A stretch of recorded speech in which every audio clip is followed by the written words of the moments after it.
आप सभी लोगों को मेरा नमस्कार। आज वीडियो के इस पार्ट में आपसे मैं एनडीपीएस एक्ट के एक लेटेस्ट जजमेंट की चर्चा कर रहा हूं और ये जजमेंट आपसे मैं इसलिए शेयर कर रहा हूं कि इसमें भी एनडीपीएस के प्रावधान का पालन नहीं किया गया, जिसकी वजह से एक आरोपी को 10 वर्ष की सज़ा और 1 लाख रुपए जुर्माने से सेशन कोर्ट ने दंडित किया था, लेकिन हाई कोर्ट ने उस आरोपी को बरी कर दिया। मैंने एनडीपीएस के ढेर सारे वीडियो बनाए और उसमें आप लोगों को अलग अलग प्रावधान के बारे में बताया कि पुलिस किस प्रकार से पुलिस की मामूली गलती का फायदा आरोपी को मिलता है। अब बस बात यह है कि आपको समझना पड़ेगा कि पुलिस गलती कहाँ कर रही है, क्योंकि तभी आप बच सकते हैं। अन्यथा अगर आप मामले में कमी नहीं निकाल पा रहे हैं तो फिर आपको मुश्किल होगा, आपको जेल की सज़ा भोगनी पड़ेगी।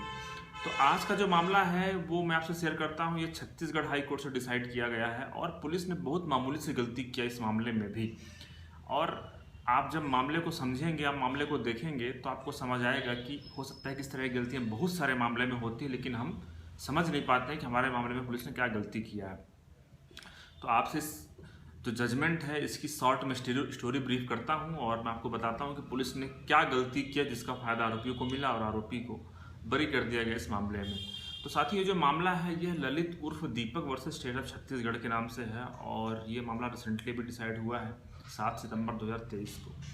इस मामले की कहानी कुछ ऐसी है कि पुलिस को मुखबिरी से सूचना मिलती है कि मारुति 800 जो कार है उसमें गांजा कोई व्यक्ति लेकर के जा रहा है और ये जो मामला था ये बस्तर जिला है छत्तीसगढ़ में, वहाँ का था कि एक व्यक्ति जगदलपुर से आने वाला है, ऐसा करके कुछ पुलिस को सूचना मिलती है मुखबिरी से। पुलिस ने पंचनामा तैयार किया और पुलिस मौके पे पहुंचती है, जब्त करती है। पुलिस जब मौके पे पहुंचती है तो पुलिस को 4 अलग अलग बैग मिलते हैं। उन चारों बैग को पुलिस गांजा को मिक्स कर देती है। उसके बाद फिर उसको मालखाने भेजा जाता है। मालखाने भेजने से पहले पुलिस उसमें से कुछ सैंपल भी निकाल लेती है, A1, A2, B1, B2, C1, C2 करके वो भी मालखाने में रखाया जाता है। और उसके बाद मामले का ट्रायल चलता है। आरोपी को इस मामले में सज़ा सुना दी जाती है 10 वर्ष की और 1 लाख रुपए जुर्माना, और अगर 1 लाख रुपए जुर्माना नहीं पे कर पाएगा तो 2 साल की सज़ा और भोगनी पड़ेगी, ऐसा जजमेंट आया सेशन कोर्ट से। आरोपी ने अपील किया हाई कोर्ट में। हाई कोर्ट में जब मामला आया तो हाई कोर्ट ने आरोपी को बरी कर दिया। उसकी मुख्यतः 3 वजह थी। पहला था कि सेक्शन 55 का कंप्लाइंस नहीं किया गया एनडीपीएस एक्ट का। भी सेक्शन 55 क्या है? ठीक है, सेक्शन 55 का कंप्लाइंस कुछ ऐसे नहीं किया गया कि इस मामले में जो सब इंस्पेक्टर था, सब इंस्पेक्टर को सूचना मिलती है, सब इंस्पेक्टर मौके पे जाता है और आरोपियों को पकड़ता है, माल को जब्त करता है। और जब माल जब्त करता है तो उसको, आपको पता होगा, उसको सील पैक किया जाता है और उस पर उसने सील लगा दिया, किसकी? पीएस, मतलब अपने थाने की उसने सील लगा दिया। उसके बाद उसको ले जा करके उसने जमा कर दिया माल खाने में। तो इसमें प्रॉब्लम क्या हुई, इसमें क्या गलती किया पुलिस ने? सेक्शन 55 ये कहता है कि जो ऑफिसर इंचार्ज होता है थाने का, जो स्टेशन हाउस इंचार्ज होता है, उसको भी अपनी खुद की सील लगानी पड़ती है उस जो माल है उस पर जिसको माल खाने में जब्त किया जा रहा है। इस मामले में क्या था, एसआई ने मौके की पे कार्यवाही किया और जो एसआई था वो स्टेशन इंचार्ज नहीं था, वो थाने का इंचार्ज नहीं था, वो एसआई था।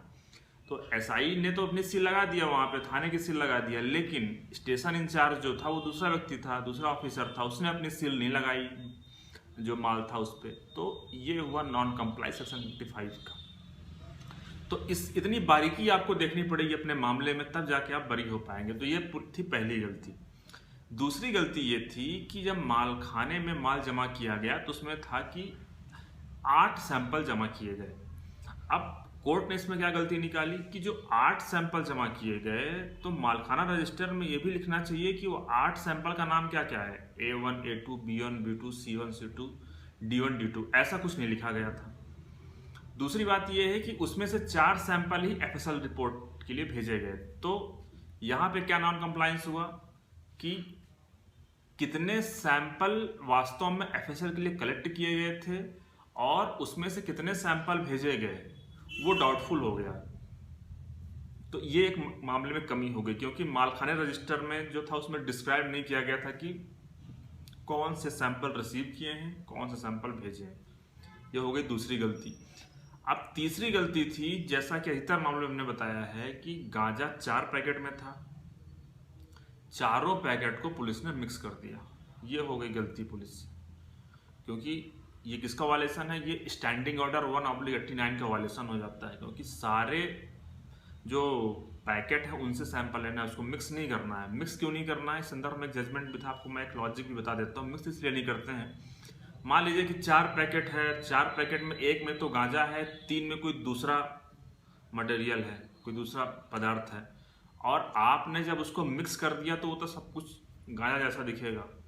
तो इस वजह से उसको मिक्स नहीं किया जाता है। सारे पैकेट के जो सैंपल अलग अलग लिए जाते हैं और सभी सैंपल भेजे जाते हैं FSL रिपोर्ट के लिए, तब जाके कंफर्म होता है कि हाँ ये सभी में गांजा था या फिर कुछ दूसरा था। तो पुलिस ने ये भी गलती किया कि मिक्स कर दिया।